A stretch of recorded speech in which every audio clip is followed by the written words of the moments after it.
Hello friends, welcome to Kalyani IAS Academy. In this lecture we will study family code. So let's start the lecture and understand. See, family is the basic unit of society. Therefore, family plays an important role for the socialization of a particular individual. Also, family plays an important role in social and moral development of a particular individual.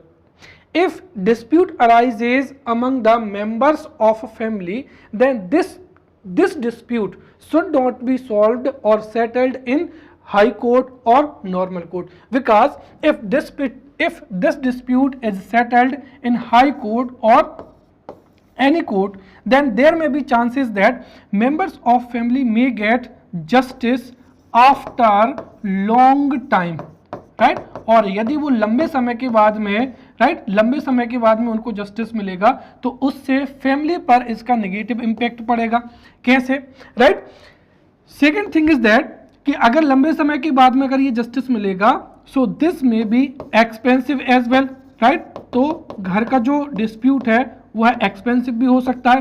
Third thing is that the dispute of family may be और may become publicly, और अगर कोई भी dispute public में आ जाता है तो उससे फैमिली की जो रेपुटेशन है या जो रिस्पेक्ट है उस पर इसका नेगेटिव इम्पैक्ट होगा। And fourth thing, right, other members of family would have negative impact, right, specially अगर किड्स हैं, राइट, जैसे जो किड्स हैं या जो टीनेज हैं या जो यंग मेंबर हैं, राइट, उन पर इस डिस्प्यूट का नेगेटिव इम्पैक्ट होगा। और हो भी सकता है कि जो किड्स हैं उनके फ्यूचर पर इसका नेगेटिव इम्पैक्ट हो, राइट। इसके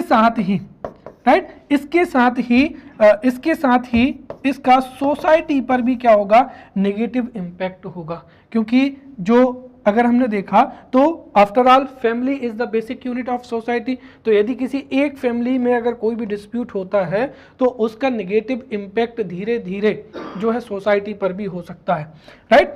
और अगर हम देखें तो इसके साथ ही अगर जैसे मान लेते हैं कि जस्टिस मिल भी जाता है, राइट, जस्टिस मिल भी जाता है और फैमिली के किसी एक मेंबर को, राइट, पनिशमेंट भी दिया जाता है, तो उस मामले पर भी अगर हम देखें तो उससे भी ओवरऑल जो अदर मेंबर्स हैं या फैमिली पर भी इसका क्या होगा, जो है नेगेटिव डिस्प्यूट होगा। मान लीजिए कि अगर कोई फादर है, राइट, या मदर है, राइट, और दोनों में से किसी एक को पनिशमेंट दिया जाता है, राइट, और उनको 6 ईयर या 5 ईयर के लिए जो है प्रिजन का जो है ऑर्डर दिया जाता है। अगर फादर जो है 6 ईयर के लिए प्रिजन में रहते हैं तो जाहिर सी बात है being a member of family, right, और being a guardian of kids, right, तो चूंकि वो घर के एक ऐसे व्यक्ति हैं जो रिस्पॉन्सिबल हैं बच्चों के एजुकेशन के लिए, हेल्थ के लिए, अदर फैसिलिटीज़ के लिए, और अगर उनको ही अगर जेल में डाल दिया जाएगा सो डेफिनेटली इन सब से क्या होगा कि फैमिली पर इसका क्या होगा, नेगेटिव जो है इफेक्ट होगा, राइट, और नेगेटिव इफेक्ट होगा तो वी कैन से दैट हमारी सोसाइटी भी over the period of time हमारी सोसाइटी भी नेगेटिवली क्या होगी, इफेक्ट होगी, राइट।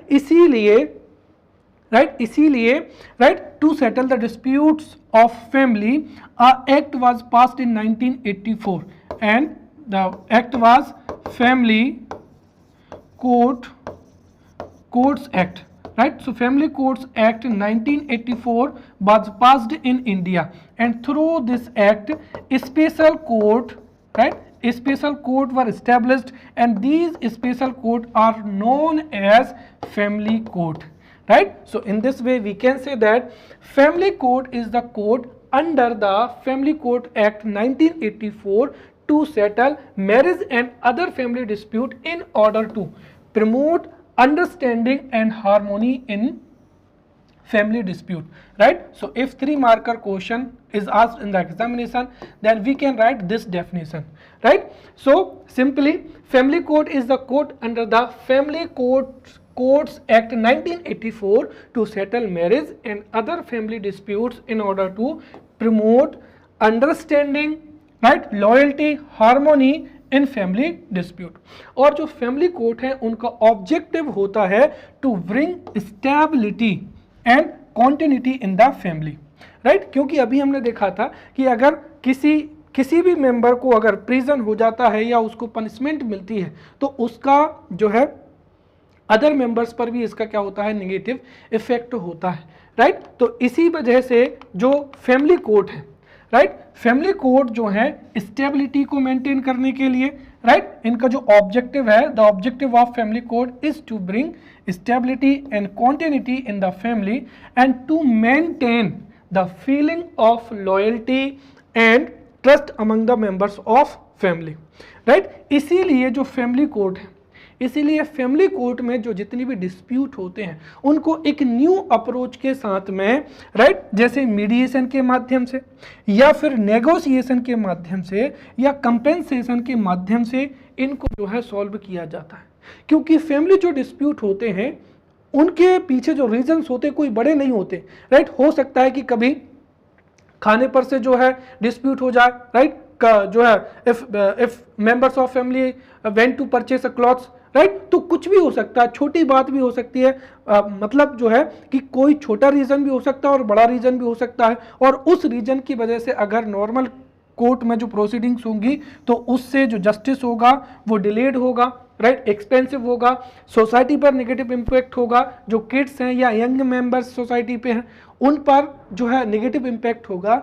इसीलिए जो फैमिली कोर्ट हैं इसमें नेगोशिएशन के माध्यम से, मीडिएशन के माध्यम से जो भी रीजंस होते हैं जिनकी वजह से डिस्प्यूट होता है उनको सॉल्व किया जाता है या उनको सेटल किया जाता है, right. So family court is a statutory body, क्यों, right, family court is a statutory body which has been established under the Family Courts Act 1984 whose purpose is to settle family dispute through negotiation, mediation and compensation, right। और ये जो है stability, loyalty और जो family है उसमें trust के लिए भी क्या होते हैं, ट्रस्ट को मेंटेन करने में भी जो है इंपॉर्टेंट रोल प्ले करते हैं, right.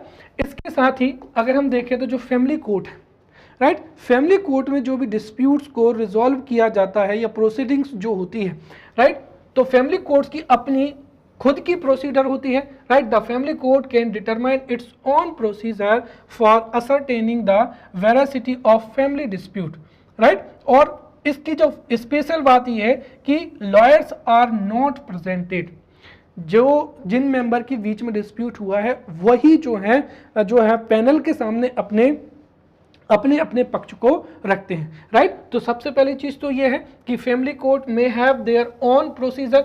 Second thing is that इसमें लॉयर को, right, lawyers are generally not allowed to present the dispute, right.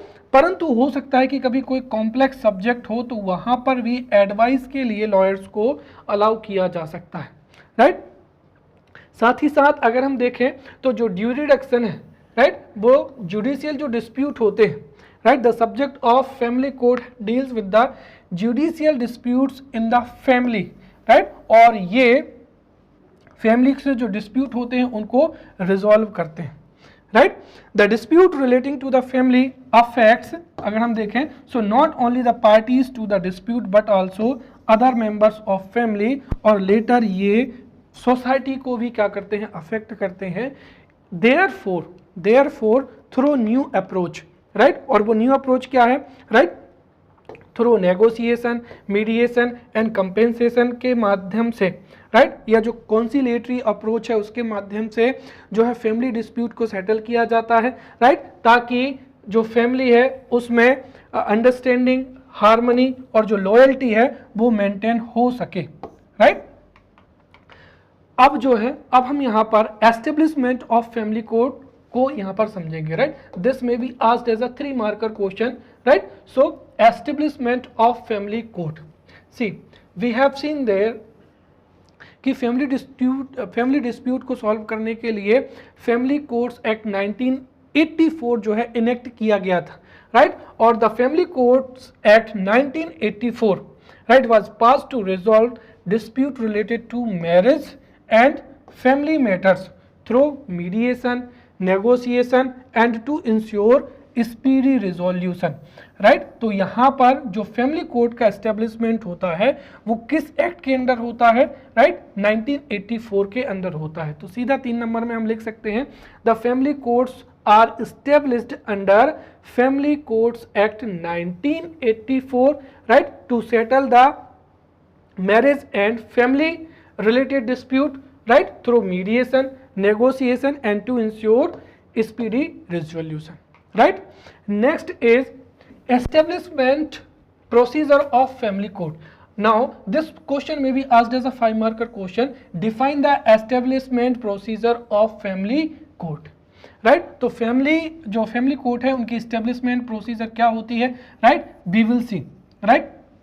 See, for the purpose of exercising the jurisdiction and powers conferred on a family court in chapter 2 of the Family Court Act 1984, right. तो जो chapter 2 है, chapter 2 of the family court act 1984, right, इसके माध्यम से state government may establish a family court, right, after consultation with the high court, right, and by notification.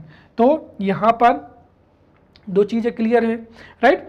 Through chapter 2 of the family courts act 1984 the state government, right, the state government may declare a court as a family court after consultation with the high court, right. और उसकी प्रक्रिया क्या है, the first हो जाएगा as soon as may be after the commencement of this act there shall be established a family court for every area, right, of any town which has population more than 10 lakhs, right. तो जैसे इस act का commencement होगा, right, immediately the towns, right, towns जिनकी जो population है यदि 10 लाख से अबव है तो वहां पर फैमिली कोर्ट को एस्टेब्लिश किया जाएगा, राइट।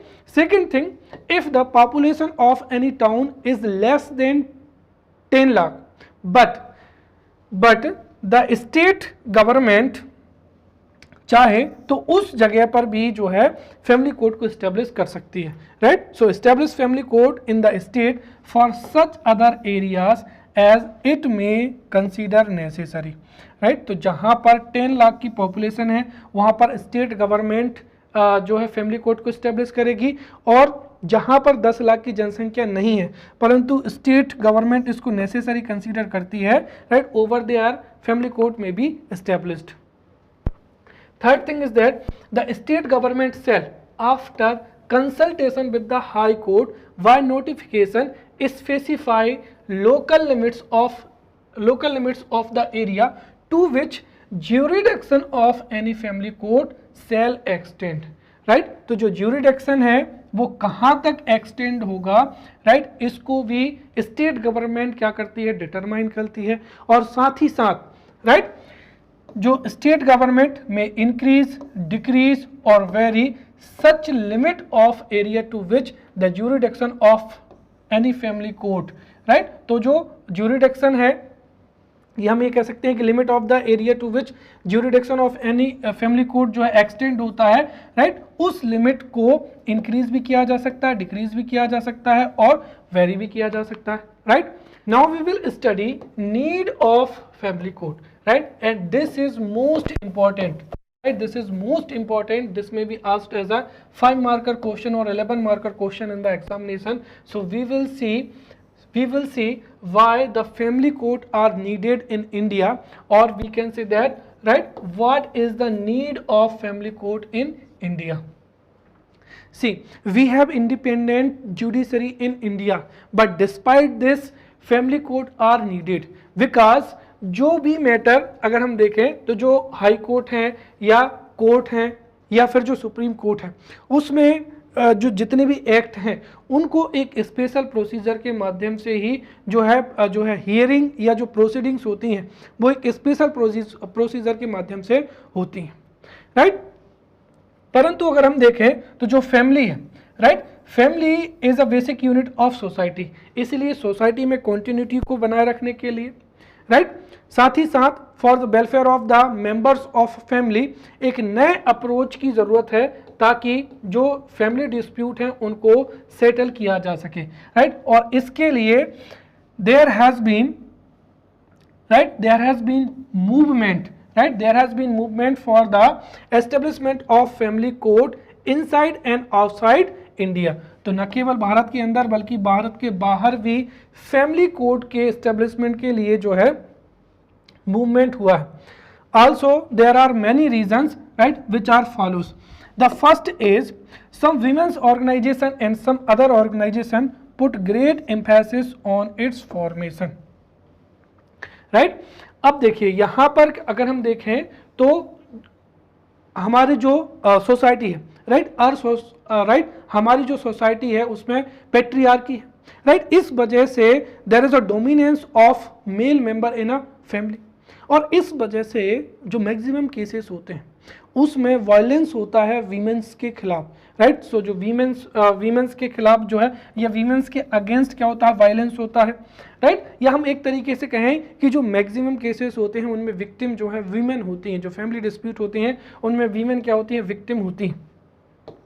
परंतु अगर हम देखें तो इस वजह से भी एक स्पीडी कोर्ट की ज़रूरत थी, राइट, ताकि जो घर परिवार में जो स्टेटस ऑफ वीमेन है वो इम्प्रूव हो सके।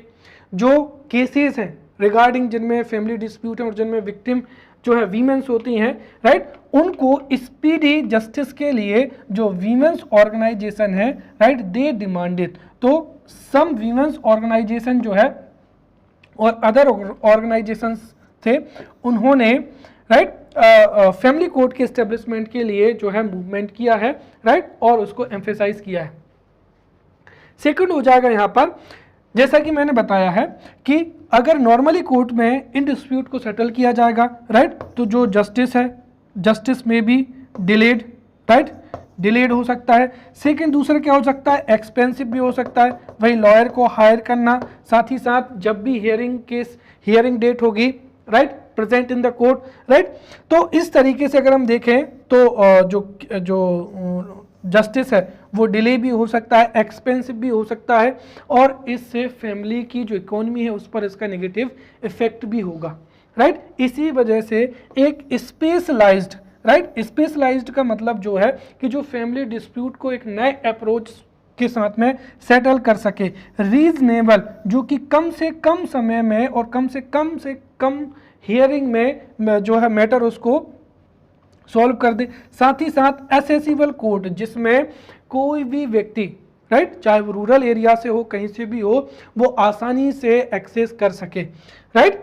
तो specialized, reasonable and accessible court should be created which deal only with the family matters, right, and have expertise, और उसके साथ में क्या होगी, एक्सपर्टीज भी होगी ताकि इन फैमिली मैटर्स को जो है सॉल्व किया जा सके। तीसरा क्या हो जाएगा यहाँ पर, the law commission in its 59th report. तो जो 59th रिपोर्ट थी उसमें भी लॉ कमीशन ने एम्फेसाइज किया है कि court should adopt a conciliatory approach in family related dispute. इसीलिए जो कॉन्सिलेटरी अप्रोच है उसको फॉलो करने के लिए भी फैमिली कोर्ट की जो है एस्टेब्लिश होनी चाहिए। फोर्थ हो जाएगा अगर हम देखें, so the family court should refrain from exercising the power of civil court. अगर सिविल कोर्ट की जो पावर्स है उनको एक्सरसाइज करेंगे तो उससे फैमिली के अदर मेंबर्स पर क्या होगा, नेगेटिव इम्पैक्ट होगा, राइट। तो जैसे कि हम देख चुके हैं अभी, राइट, अगर कोई भी मैटर जो है नॉर्मल केस में उसकी प्रोसीडिंग्स होती है, राइट, तो जो एक तरीके से अगर हम देखें तो जो जस्टिस है वो डिले हो सकता है। सेकंड क्या हो जाएगा कि प्रोसीडिंग्स जो है, प्रोसीडिंग्स अगर ज़्यादा होंगी तो उससे ये एक्सपेंसिव भी हो सकता है। तीसरी चीज़, जो भी यंग पर्सनस हैं, जैसे क्या हो जाएगा, किड्स हो जाएगा, राइट, किड्स हैं या जो यंग मेंबर हैं, right, they would have negative impact. Fourth अगर हम देखें तो पूरी फैमिली पर इसका क्या होगा, नेगेटिव इम्पैक्ट होगा। इसीलिए जो सामान्य कोर्ट हैं, राइट, उनके एक्स्ट्रा जो हैं ऐसे कोर्ट्स होने चाहिए, राइट, जो कि कॉन्सिलेटरी अप्रोच के माध्यम से, राइट, या हम ये कहें कि मीडिएशन के माध्यम से, कंपेंसेशन के माध्यम से या नेगोशिएशन के माध्यम से ये जो फैमिली डिस्प्यूट हैं उनको सेटल कर पाएँ, राइट, ताकि फैमिली में जो है हार्मनी भी बनी रहे, राइट, और लॉयल्टी भी बनी रहे, right. Okay, now we will see the jurisdiction of family court. This may be asked as a 5-marker question, right? So we will see jurisdiction of family court. Family court का jurisdiction क्या क्या है, right? So we will see the jurisdiction of family court. The first is, see, matrimonial matters, right? तो जितने भी वैवाहिक dispute है, right? So matrimonial matters such as invalidity of marriages, right? फिर क्या हो जाएगा, जुडिशियल सेपरेशन हो जाएगा. तो invalidity of marriage, judicial separation, divorce, right, legal recognisation of particular marriage. तो जो मैट्रिमोनियल मैरिज है उसमें इतने क्या हो जाएंगे, इंक्लूड हो जाएंगे. तो अगर हम देखें पहले पॉइंट में, तो matrimonial matters such as invalidity of marriage या legal recognisation of marriage, divorce, judicial separation, right, ये सभी मैट्रिमोनियल जो है मैटर्स हैं, राइट, और जिनमें फैमिली कोर्ट का जुरिडिक्शन होता है.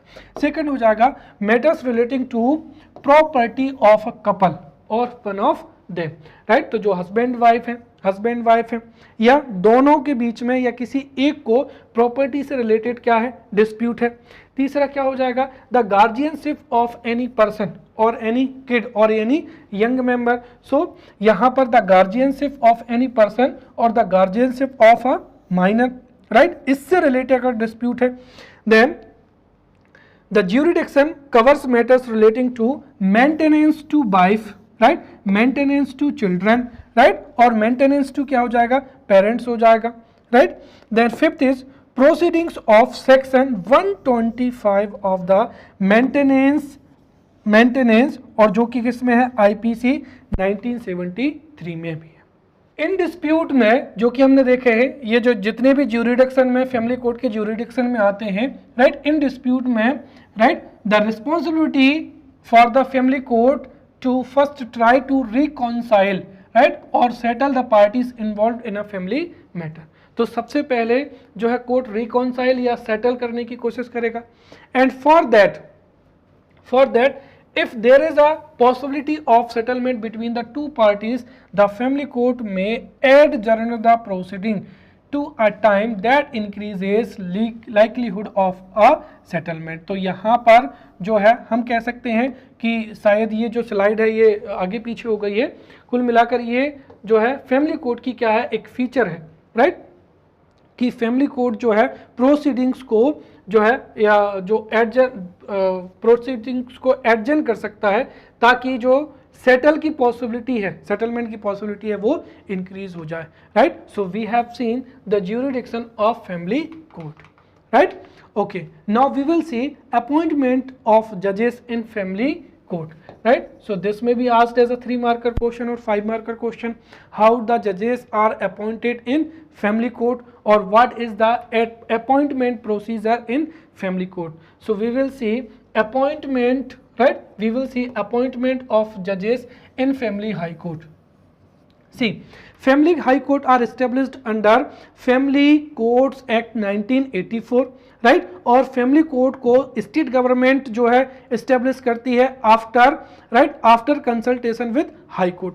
वैसे अगर हम यहाँ पर देखें तो यहाँ पर स्टेट गवर्नमेंट जो फैमिली कोर्ट में जजेस का अपॉइंटमेंट होता है, तो state government may with the concurrence of, right, यहाँ पर देखिए, यहाँ पर एक वर्ड जो है वो क्या है, कंकरेंस है. कंकरेंस का मतलब हाई कोर्ट जो कुछ भी एडवाइस करेगी वो गवर्नमेंट को मानना पड़ेगा, राइट. तो state government may with the concurrence of high court appoint one और मोर पर्सन टू बी जजेस और जजेस ऑफ फैमिली हाई कोर्ट. तो स्टेट गवर्नमेंट जो है अपॉइंट करेगी, right, after the concurrence of high court, right, किसी फैमिली हाई कोर्ट में एक या मोर पर्सन्स को एज अ जज इन फैमिली हाई कोर्ट. अब इससे संबंधित हम कुछ प्रोविजंस को भी देख लेते हैं, right. See, when a family court is composed of more than one जज, राइट, यदि एक से ज्यादा जज होगा तो उस केस में क्या होगा, राइट, एवरी जज में एक्सरसाइज ऑल और any of the powers conferred on the court by this act, right. Second thing क्या हो जाएगा, the state government may with the concurrence of high court appoint any जज as the chief justice of family high court, right, also other जजेस as additional chief justice. तो पहली चीज तो क्या होगी कि एवरी जज में एक्सरसाइज ऑल और एनी ऑफ द पावर्स। दूसरी चीज, जो जजेस हैं उनमें से किसी एक को state government after the concurrence of high court may appoint as a chief justice और किसी दूसरे मेंबर को एडिशनल चीफ जस्टिस, राइट। और यहां पर जो chief justice of family court होगा, right, may from time to time make such arrangement for the distribution of workload of the court among the various judges of the court as he thinks fit। तो जो chief justice of family court होगा वो workload का क्या करेगा, distribution करेगा। इसके साथ ही द एडिशनल चीफ जस्टिस, जो एडिशनल चीफ जस्टिस होगा, right, if the chief justice of family court is absent, और एक तरीके से अगर हम कहें कि वैकेंसी है, राइट, तो उस स्थिति में क्या होगा, the additional chief justice may exercise the power of chief justice in the event of vacancy in the office of chief justice, right. और हम ये कह सकते हैं कि when the chief justice unable to discharge his functions by the reason, जैसे कि absence हो जाएगा, इलनेस हो जाएगा या कोई अदर रीजन हो जाएगा। क्लियर। अब दूसरे प्रोविजन हम यहां पर समझते हैं, a person shall be qualified for the appointment as जज अनलेस, राइट। तो यहां पर ये भी 3 नंबर में पूछा जा सकता है कि what are the qualifications to be appointed as जज ऑफ फैमिली कोर्ट, राइट। तो यहां पर फैमिली कोर्ट के जज अपॉइंट होने के लिए जो क्वालिफिकेशंस हैं उसमें पहली क्या हो जाएगी, he has, right, he has held any judicial office in India or office of member of tribunal or any office under the union or state which requires special knowledge of law।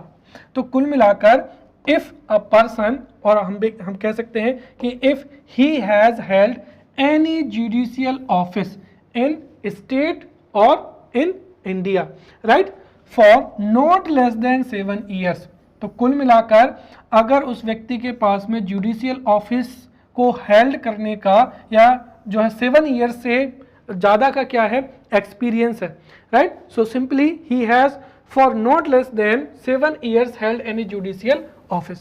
Second क्या हो जाएगा यहाँ पर, he has been an advocate, या तो judicial office हो या फिर क्या हो, जो है एडवोकेट रहा हो। So he has been an advocate of a high court or of 2 or more such courts for not less than 7 consecutive years, right। और तीसरी क्वालिफिकेशन क्या हो जाएगा, he shall have such other qualification as central government में with concurrence of chief justice of India prescribe, right। तो ये जो है क्वालिफिकेशंस होनी चाहिए, right। नेक्स्ट हो जाएगा while selecting persons for appointment as judges, right. तो जब state government after the concurrence of high court of a particular state जब किसी भी व्यक्ति को फैमिली कोर्ट के लिए सेलेक्ट करेगी, तो वहाँ पर सबसे पहले इस बात का ध्यान रखा जाएगा, effort shall be made to ensure that only those persons are selected who are committed to protection and maintenance of institution of marriage and promotion of welfare of children, right. तो उनको ही प्रायोरिटी दी जाएगी जो marriage institution को promote करते हैं और welfare of children के लिए प्रायोरिटी देते हैं। Second, who are qualified by virtue of their experience and expertise in settlement of dispute, right, by conciliation और कंसल्टेशन। और तीसरा क्या हो जाएगा, preference will be given to women, right. और अगर हम चौथा प्रोविजन देखें तो चौथा प्रोविजन क्या है कि यहाँ पर मैक्सिमम एज दी गई है, वो कितना है, 62 year. No person shall after he has attained the age of 62 years be appointed as a जज of family court, right. And fifth में ये कहा गया है कि जो सैलरी एंड जो अदर अलाउंसेज हैं, राइट, टू अ जज and his condition of service shall be such as state government may in consultation high court prescribe करेगी। तो जो सैलरी और अलाउंसेस हैं और जो कंडीशन ऑफ सर्विस हैं वो हाई कोर्ट के द्वारा ही स्टेट गवर्नमेंट के द्वारा ही प्रिस्क्राइब की जाएंगी। Now we will study counsellors, officers and other employees of family court. See, तो देखिए फैमिली कोर्ट को असिस्ट करने के लिए काउंसलर या ऑफिसर्स या अदर एम्प्लॉइज को भी जो है अपॉइंट किया जा सकता है।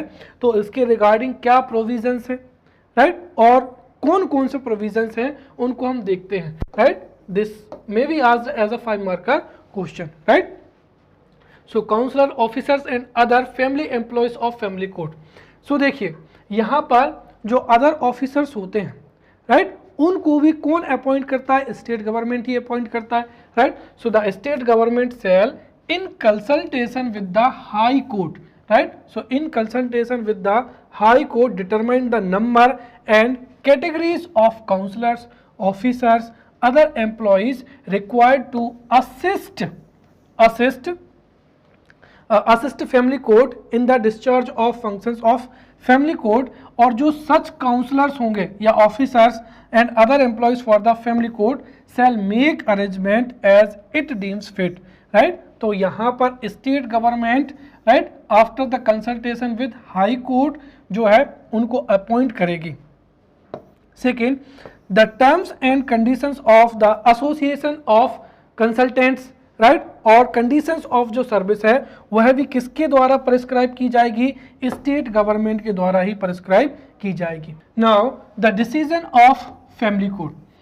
देखिए जो फैमिली कोर्ट का जो भी डिसीजन होगा या जो भी डिक्री होगी, राइट, सो एनी डिक्री और ऑर्डर, राइट, एनी डिक्री और order passed by family court shall have the same effect as that of a civil court, right। तो जो भी डिक्री या जो भी ऑर्डर फैमिली कोर्ट के द्वारा पास किया जाएगा, राइट, उसका इफेक्ट सिविल कोर्ट के बराबर ही होगा, right. And shall be executed by the manner of execution of a degree or order of a civil code, right।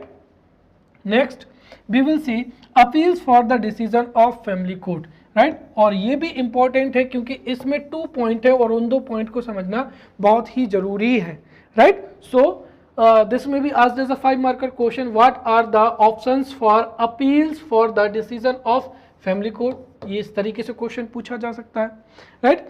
तो फैमिली कोर्ट में अगर हम देखें तो appeals for the decision of family court के लिए अपील्स की जा सकती है, नहीं की जा सकती, या किस कोर्ट में की जा सकती है उसको हम यहाँ पर समझते हैं।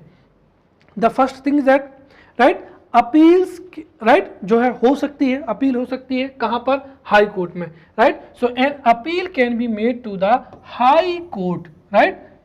An appeal can be made to the High Court against any order, decree passed by family court, right, and this appeal can be made both in respect of fact and law, right। तो high court में appeal की जा सकती है, but यहां पर यह ध्यान रखना है कि if the family court has passed the order, right, with the consent of the parties, right, where the order has been passed by the family court with the consent of parties, then there shall be no appeal। क्योंकि हमने देखा है कि जो family court है, family court जो है जो डिस्प्यूट को सेटल भी करते हैं, और यदि किसी डिक्री को या किसी ऑर्डर को दोनों पार्टीज के कंसेंट के आधार पर पारित किया गया है तो उस केसेस में फिर there shall be no appeal, right. परंतु यदि दोनों पार्टीज की कंसेंट के विदाउट में कोई डिक्री या कोई भी ऑर्डर पास हुआ है तो उसके लिए अपील जो है हो सकती है। कहां पर हो सकती है? हाई कोर्ट में हो सकती है। साथ ही साथ टाइम लिमिट भी है, और वो कितनी है? 30 डेज है, right. 30 days from the date of order of the family court, right, जब इसको क्या किया गया है? पास किया गया है। And appeal can be made within 30 days from the date of order of the family court और फैमिली कोर्ट, राइट। तो 30 दिन के विद इन ही इसकी जो है अपील की जा सकती है। अब हियरिंग अपील, जो अपील्स होती हैं हाई कोर्ट में उनकी हियरिंग कैसे होती है, right. So by bench consisting of 2 or मोर जजेस। तो जो अपील्स हैं जो कि अगेंस्ट हैं, राइट, अगर हम देखें तो appeals for the decision of family court हैं, इन अपील को बेंच जो कि 2 और मोर जजेस से कंसिस्ट होगी, राइट, उसके द्वारा इनकी जो है हियरिंग हो पाएगी. Now we will see the features of family court, right, and this may be asked as a 11 marker question. What are the features? What are the features of family court, right? Or maybe asked what are the characteristics of family court, right? और इनके माध्यम से जो family court का importance है उसको भी हम समझ सकते हैं, right? So we will see features of family courts, right? So features of family court. The first is proceedings to be held in closed room, right? देखिए, जो फैमिली डिस्प्यूट होता है यदि उसको ओपन रूप में यदि डिस्प्यूट फैमिली डिस्प्यूट है और उसकी अगर हियरिंग या प्रोसीडिंग्स जो है ओपन रूम में होती हैं तो जो मैटर है वो पब्लिकली भी हो सकता है. इसीलिए जो फैमिली की रेपुटेशन है, राइट, फैमिली की रेपुटेशन है और जो रिस्पेक्ट है वो कम ना हो, इसके लिए जो प्रोसीडिंग्स होती हैं वो कहाँ पर होती हैं? क्लोज्ड रूम में होती हैं, राइट. और इसके लिए if the family court so desired, या तो फैमिली कोर्ट खुद ऐसा सोचे कि प्रोसीडिंग्स कहाँ? क्लोज रूम में होना चाहिए. And if either of the party so desires the appeal shall be taken in the close room. तो या तो फैमिली कोर्ट की इच्छा हो या फिर either of the party so desires then proceedings would be shall be taken in the closed room. Second क्या हो जाएगा यहाँ पर? Assistance of medical and wellness क्या हो जाएगा? एक्सपर्ट हो जाएगा. हमने अभी पढ़ा था कि फैमिली कोर्ट को असिस्ट करने के लिए कई ऑफिसियल्स को, काउंसलर्स को अपॉइंट किया जाता है, right. And in a particular proceeding यदि कोर्ट को कोई इंफॉर्मेशन चाहिए या फिर किसी मेडिकल एक्सपर्ट की क्या है? रिक्वायरमेंट है, राइट. तो जो फैमिली कोर्ट है वो मेडिकल एक्सपर्ट और such person, right, whether not a relative of the parties including professionally engaged, right, in the promotion of welfare of the family, right, उनकी जो है असिस्टेंट फैमिली कोर्ट के द्वारा लिया जा सकता है, right. And such person as the court may deem fit shall be at liberty to obtain services.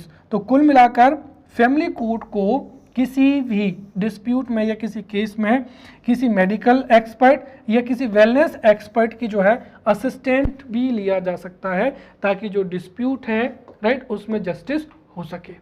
Third हो जाएगा right to legal representation.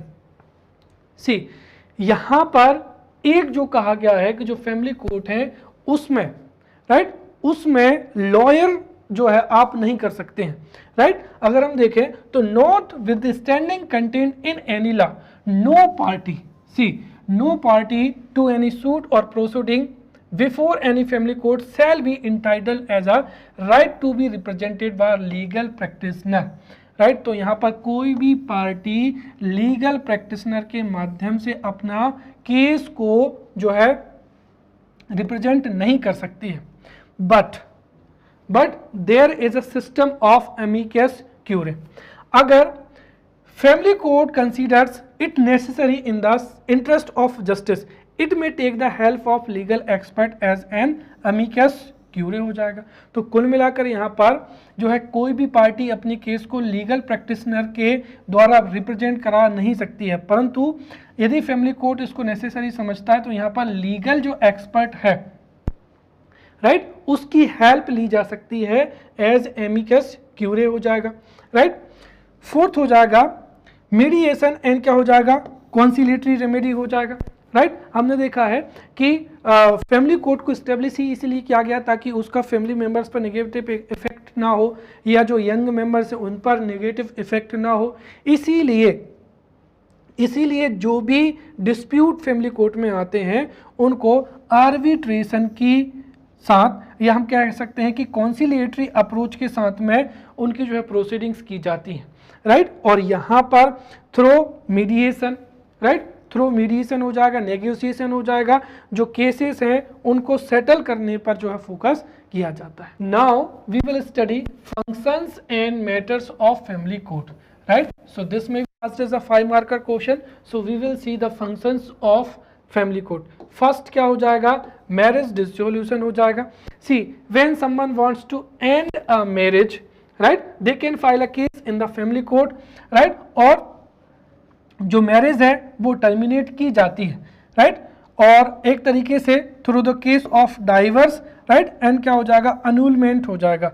So through the cases of divorce और annulment, right, marriage can be dissolved or marriage can be terminated, right. इसके साथ ही अगर हम देखें तो ये जो है ये किस एक्ट के माध्यम से होता है, राइट, इस अगर हम देखें तो जो हिंदू मैरिज एक्ट 1995 है, तो family court through the act Hindu marriage act 1955 इसके आधार पर मैरिज को टर्मिनेट कर सकती है, and this court can issue orders regarding property, right, alimony and क्या हो जाएगा, चाइल्ड कस्टडी भी, राइट। नेक्स्ट हो जाएगा यहाँ पर पैटर्निटी एंड चाइल्ड कस्टडी हो जाएगा।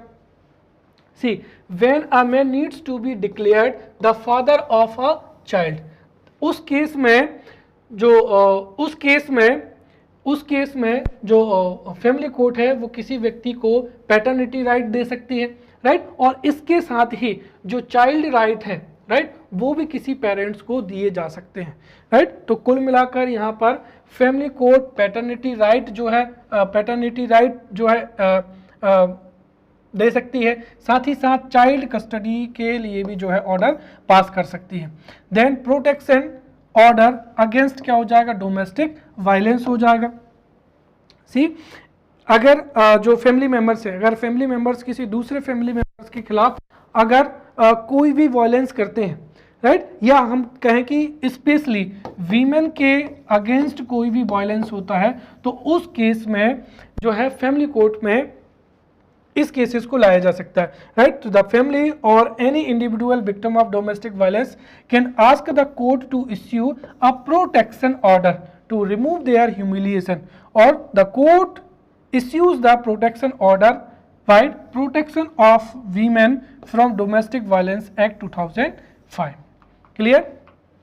नेक्स्ट हो जाएगा नेम चेंज हो जाएगा। तो कोई भी चाइल्ड और कोई भी adult, right, a child and adult can legally change their name through a name change case in the family court। तो जो नेम चेंज है वो भी हो सकता है। देन क्या हो जाएगा, गार्जियनशिप हो जाएगा, राइट। तो किसी भी जो है किड्स की या किसी भी जो है गार्जियनशिप जो है प्रोवाइड कराई जा सकती है, right. So in guardianship it is determined who will be responsible for medical, personal and financial decision on a child or adult who cannot care for themselves। तो जो अपनी केयर नहीं कर सकते हैं उनके मेडिकल, पर्सनल और फाइनेंशियल डिसीजन के लिए जो गार्जियनशिप है वो किसी पर्टिकुलर इंडिविजुअल को दी जा सकती है। Then end of parent rights एंड क्या हो जाएगा, एडॉप्शन हो जाएगा। तो अगर हम सबसे पहले यहाँ पर समझते हैं एंड ऑफ क्या हो जाएगा, पेरेंट राइट्स हो जाएगा। C if the court consider that a person, right, should not no longer have relationship with the child for any serious reason, और वो कैसा हो सकता है, जैसे एबंडोनमेंट हो जाएगा, नेग्लेक्ट हो जाएगा या एब्यूज होता है। तो यदि चाइल्ड की नेग्लेक्ट होता है, एब्यूज होता है या एबंडोनमेंट होता है, तो उस केसेस में जो फैमिली कोर्ट में डिटरमाइन दैट पेरेंट्स जो राइट है, राइट, उसको क्या कर सकती है, एंड कर सकती है। तो एंड ऑफ पेरेंट राइट किया जा सकता है। या फिर कोई व्यक्ति, right, if a person wishes to be a legal parent of a child the family court may grant an adoption, right. और ये जो एडॉप्शन का राइट है वो किस केस के द्वारा दिया जा सकता है, through the Hindu adoption and maintenance act 1956।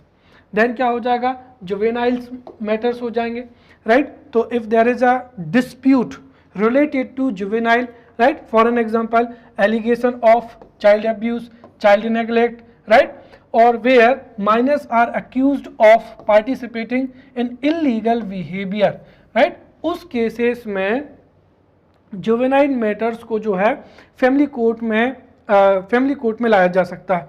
और ये किस एक्ट के माध्यम से आता है, right. So there is also law for this which is named as juvenile justice care and protection act 2015।